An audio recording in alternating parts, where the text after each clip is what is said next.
जय हिंद साथियों, ये सेशन आप सभी के लिए काफी इंपॉर्टेंट होने वाला है क्योंकि इस सेशन में हम देखने वाले हैं फिजिकल टेस्ट जो हो चुका है पीएचक्यू के थ्रू, उसका फाइनल रिजल्ट एमपीपीवी को सौंप दिया, फिर भी एमपीपीवी फाइनल रिजल्ट जारी नहीं कर पा रहा है। मेन रीजन इसका क्या है, हम वो रीजन समझने का प्रयास करेंगे। अगर पीवी आज एमपी कांस्टेबल का फाइनल रिजल्ट जारी करता है तो वो कितने प्रतिशत कैंडिडेट को फाइनल मेरिट लिस्ट में रख सकता है और कितने प्रतिशत कैंडिडेट को प्रोविजनल सिलेक्शन लिस्ट में रख सकता है। अगर आप मेरे प्रीवियस सेशन देखते होंगे तो आपको मालूम होगा, 7 दिन पहले एक बहुत शानदार सेशन लेकर आया इसी के ऊपर कि प्रोविजनल सिलेक्शन लिस्ट में कितने प्रतिशत से स्टार्टिंग होगी, कोई भी एग्जामिनेशन बोर्ड हो, कोई भी वैकेंसी हो, और फाइनल मेरिट लिस्ट कितने प्रतिशत पर बन सकती है। तो अगर आज पीवी मानकर चलिए फाइनल रिजल्ट जारी करता है तो 87% पर ही फाइनल मेरिट लिस्ट जारी कर सकता है। 6000 का 87 निकालेंगे तो 5220 कैंडिडेट ही फाइनल मेरिट लिस्ट में आ सकते हैं। और प्रोविजनल सिलेक्शन लिस्ट में 13% ओबीसी के रहेंगे 780 और 13% यूआर के रहेंगे 780। इस प्रकार टोटल 6780 कैंडिडेट को रखा जाएगा, जिसमें से फाइनल मेरिट लिस्ट में रहेंगे 5220 जो आपको दिखाई देंगे। 13% ओबीसी के और 13% यूआर के रहेंगे प्रोविजनल सिलेक्शन लिस्ट जो इंटरनली रहेंगे। जिस पक्ष में निर्णय जाएगा कोर्ट का, उस पक्ष के 13% बन जाएंगे फाइनल मेरिट लिस्ट। तो इसको हम 5 स्लाइड्स के माध्यम से समझने वाले हैं। फिर भी अगर कोई डाउट रहता है तो कमेंट बॉक्स में कमेंट करिए। इसके अलावा हमने एक व्हाट्सएप ग्रुप क्रिएट किया है, एक हमने टेलीग्राम ग्रुप क्रिएट किया, उनसे जुड़ जाइए और आपके जो भी डाउट्स हैं उस ग्रुप में शेयर करिए। तो आइए हम स्टार्ट करते हैं हमारा सेशन। फर्स्ट स्लाइड में आपको स्पष्ट दिखाई दे रहा होगा फिजिकल टेस्ट का रिजल्ट मिल चुका है एमपीपीवी को, जो पीएचक्यू ने फिजिकल टेस्ट लिया था। उसके अलावा नेक्स्ट स्लाइड में हम देखने वाले हैं अभी भी अंतिम रिजल्ट जारी करने में अभी पीवी को समय लगेगा। मेन रीजन क्या है समय लगने का, वो 3 स्लाइड है। नेक्स्ट फर्स्ट स्लाइड ये है कि कोई भी एग्जामिनेशन बोर्ड हो उसको क्या सिलेक्शन प्रोसेस स्टार्ट करनी पड़ेगी, 113% से लेकर चलना पड़ेगा। इसके अलावा नेक्स्ट स्लाइड में देखने वाले फाइनल मेरिट लिस्ट कितने पर जारी होने वाली है। इसके अलावा हम नेक्स्ट स्लाइड में देखने वाले हैं कि आज एमपीपीवी एमपी कांस्टेबल का फाइनल रिजल्ट जारी कर दे तो कितने number of candidates final merit list में आने वाले हैं। तो ये सारी चीजें हम 5 स्लाइड्स के माध्यम से समझने वाले हैं। हम फर्स्ट स्लाइड पर चलते हैं। फर्स्ट स्लाइड में आपको स्पष्ट दिखाई दे रहा होगा आरक्षक भर्ती फिजिकल टेस्ट का रिजल्ट मिल चुका है एमपीपीवी को, और यह जानकारी हमें दी है पीवी के परीक्षा नियंत्रक ने। तो इसके अलावा फाइनल रिजल्ट प्राप्त होने के बाद भी अंतिम रिजल्ट में अभी समय लगने वाला है। समय लगने का मेन रीजन क्या है वो हम इस स्लाइड के माध्यम से समझने वाले हैं। अगर आप मेरे प्रीवियस सेशन देखते होंगे तो ये सारी स्लाइड्स आपकी क्लियर होंगी।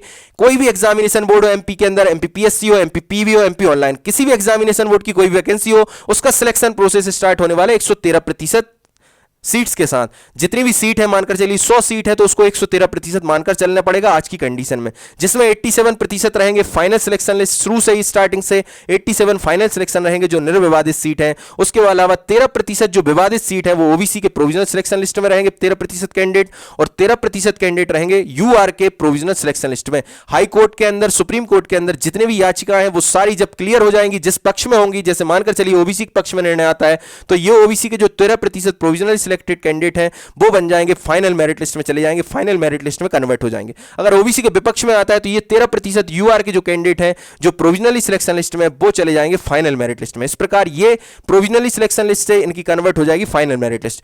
तो इस प्रकार 113% से हर एक एग्जामिनेशन बोर्ड को हर एक वैकेंसी को अपना सिलेक्शन प्रोसेस स्टार्ट करना है, जिसमें रहेंगे 87 फाइनल सिलेक्शन लिस्ट में, 13% ओबीसी के रहेंगे प्रोविजनल सिलेक्शन लिस्ट में, 13% यूआर के रहेंगे प्रोविजनल सिलेक्शन लिस्ट में। जिस पक्ष में निर्णय जाएगा, ओबीसी के पक्ष में जाता है तो ओबीसी के 13% चले जाएंगे फाइनल मेरिट लिस्ट में, यूआर के पक्ष में आता है तो यूआर के 13% चले जाएंगे फाइनल मेरिट लिस्ट में। तो इस प्रकार सिलेक्शन प्रोसेस स्टार्ट होने वाली सभी एग्जामिनेशन बोर्ड की सभी वैकेंसीज की। नेक्स्ट स्लाइड में हम समझने वाले फाइनल मेरिट लिस्ट कितने पर जारी हो सकती है। मानकर चलिए किसी भी एग्जामिनेशन बोर्ड को आज फाइनल मेरिट लिस्ट जारी करनी है, जैसे कि एमपीपीवी को एमपी कांस्टेबल की जारी करनी है, एमपीपीएससी को भी जारी करनी है अपनी फाइनल मेरिट लिस्ट, तो वो कितने प्रतिशत पर जारी कर सकते हैं, तो वो 87% पर ही फाइनल मेरिट लिस्ट जारी कर सकते हैं। और 13% ओबीसी के और 13% यूआर को प्रोविजनली सिलेक्टेड रहेंगे, वो इंटरनली रहेंगे, आपको शो नहीं होंगे।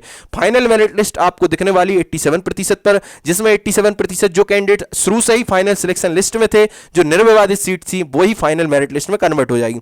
13% ओबीसी कैंडिडेट रहेंगे स्टार्टिंग से प्रोविजनली सिलेक्शन लिस्ट में, वो लास्ट में भी रहेंगे, आपको शो नहीं होंगे जब फाइनल मेरिट लिस्ट आएगी। उसके अलावा 13% प्रोविजनली रहेंगे यूआर के। जिस पक्ष में निर्णय आता है, ओबीसी के पक्ष में आता है तो ओबीसी के 13% फाइनल मेरिट लिस्ट में कन्वर्ट हो जाएगी, ओबीसी के विपक्ष में आता है तो यूआर के 13% फाइनल मेरिट लिस्ट में कन्वर्ट हो जाएगी। अब हम देखने वाले हैं नेक्स्ट स्लाइड में एमपी कांस्टेबल की। अगर आज ही परीक्षा परिणाम जारी हो जाए, पीवी आज ही एमपी कांस्टेबल का फाइनल रिजल्ट जारी कर दे, तो कितने प्रतिशत कैंडिडेट रहेंगे प्रोविजनल सिलेक्शन लिस्ट में और कितने रहेंगे फाइनल मेरिट लिस्ट में, और आज कितने number of candidate final merit list में सिलेक्ट होंगे और उनकी ज्वाइनिंग होगी। तो अगर आज ही एमपीपीवी एमपी कांस्टेबल का रिजल्ट जारी कर दे तो 87% पर फाइनल मेरिट लिस्ट जारी होगी, नंबर ऑफ कैंडिडेट रहेंगे 5220। तो 6000 में 5220 ही कैंडिडेट आज फाइनल मेरिट लिस्ट में आने वाले हैं जिनकी ज्वाइनिंग होगी अगर आज ही एमपीपीवी एमपी कांस्टेबल का रिजल्ट जारी कर दे। ये 87% जो है जो फाइनल मेरिट लिस्ट में आने वाले हैं वो शुरू से ही फाइनल सिलेक्शन लिस्ट में होंगे 5220। उसके अलावा ओबीसी के 13% जो नंबर ऑफ कैंडिडेट होंगे प्रोविजनल सिलेक्शन लिस्ट में वो होंगे 780, और यूआर के 13% प्रोविजनल सिलेक्शन लिस्ट में होंगे नंबर ऑफ कैंडिडेट 780। तो 780 ओबीसी के प्रोविजनल सिलेक्शन लिस्ट में होंगे 13% के अकॉर्डिंग, और 780 होंगे यूआर के प्रोविजनल सिलेक्शन लिस्ट में।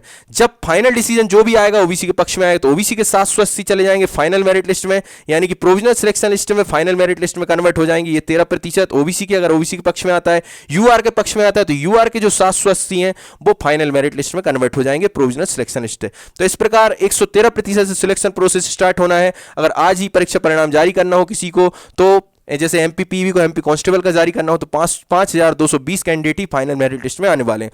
13% ओबीसी के, 13% यूआर के प्रोविजनल सिलेक्शन लिस्ट में रहेंगे। जैसे ही कोर्ट का डिसीजन आएगा वो चले जाएंगे फाइनल मेरिट लिस्ट में। इसीलिए पीबी अभी फाइनल रिजल्ट से बच रहा है। अगर पीबी को फाइनल मेरिट लिस्ट जारी करना हो, रिजल्ट जारी करना हो, तो यही सिलेक्शन प्रोसेस अपनाना होगा। तो आई होप कि ये सेशन आप सभी को अच्छा लगा होगा। इसी प्रकार के सेशन के लिए बने रहिए आपके अपने यूट्यूब चैनल धाकड़ क्लासेस एजुकेशन इन्फॉर्मेशन पर। अगर आप चैनल पर नए हैं प्लीज चैनल को सब्सक्राइब करें, वीडियो को लाइक करें, वीडियो को ज्यादा से ज्यादा शेयर करें। जय हिंद, जय भारत।